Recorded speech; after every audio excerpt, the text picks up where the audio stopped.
लोकसभा निवडणुकीच्या धामधुमीत सध्या महायुतीमध्ये नाशिकच्या जागेचा तिढा मात्र कायम आहे। नाशिकच्या जागेकरता शिवसेना आणि राष्ट्रवादी काँग्रेसमध्ये रस्सीखेच सुरू आहे। अशात आज भाजप प्रदेशाध्यक्ष चंद्रशेखर बावनकुळे आणि मंत्री छगन भुजबळ यांच्यात चर्चा सुरू आहे। तर कालही मंत्री दादा भुसे, गिरीश महाजन, भारती पवार यांनी भुजबळांची भेट घेतली होती। त्यामुळे नाशिकच्या जागेवरून भुजबळांची मनधरणी करण्याचा प्रयत्न सुरू असल्याची शक्यता आहे। आमचे प्रतिनिधी बब्बू शेख यांच्याशी अधिक बोलूया। बब्बू, हा भेटीगाठींचा सिलसिला आपल्याला बघायला मिळतोय। अनेक नेते येत आहेत आणि छगन भुजबळांची भेट घेत आहेत। काय सांगाल या सगळ्या घडामोडींविषयी? सुवर्ण, खरं तर नाशिकचा महायुतीच्या उमेदवाराचा जो तिढा आहे तो अद्याप कायम आहे, सुटलेला नाही आहे।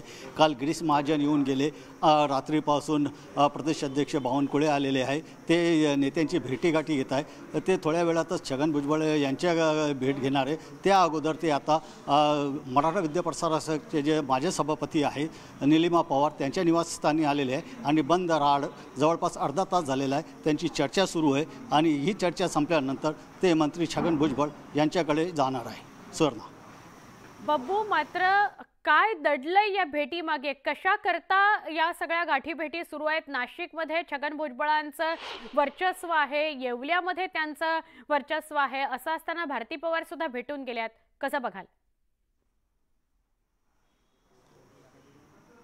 खरं तर नाशिकचा तिढा हा सर्वात मोठा तिढा झालेला आहे असं वाटतं आहे।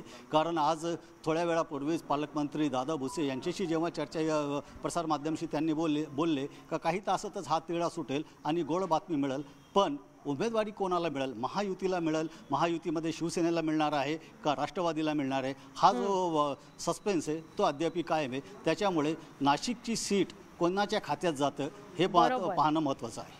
बरोबर बब्बू, धन्यवाद माहिती दिल्याबद्दल। पण नाशिकच्या जागेकडे अख्ख्या महाराष्ट्राचं लक्ष लागलेलं आहे। नाशिकमध्ये म्हणजे नाशिकची जागा सुरुवातीला शिवसेनेची होती, पण मग ती राष्ट्रवादी काँग्रेसकडे गेली आणि मग दिल्लीतनं असा निरोप आला की छगन भुजबळांना तिथून उभं करा। छगन भुजबळ तयारीला सुद्धा लागले होते, पण नंतर घोषणा होत नाही उमेदवारीची म्हटल्यानंतर त्यांनी स्वतःच माघार घेतली नाशिकच्या लोकसभेच्या रिंगणातून आणि आता पुन्हा चाचपणी सुरू झाली की महायुतीपैकी कुठल्या पक्षाला नाशिकची जागा मिळणार। नाशिकची जागा अजून सुद्धा मिळू शकलेली नाही। आपण अजून एका मोठ्या बातमी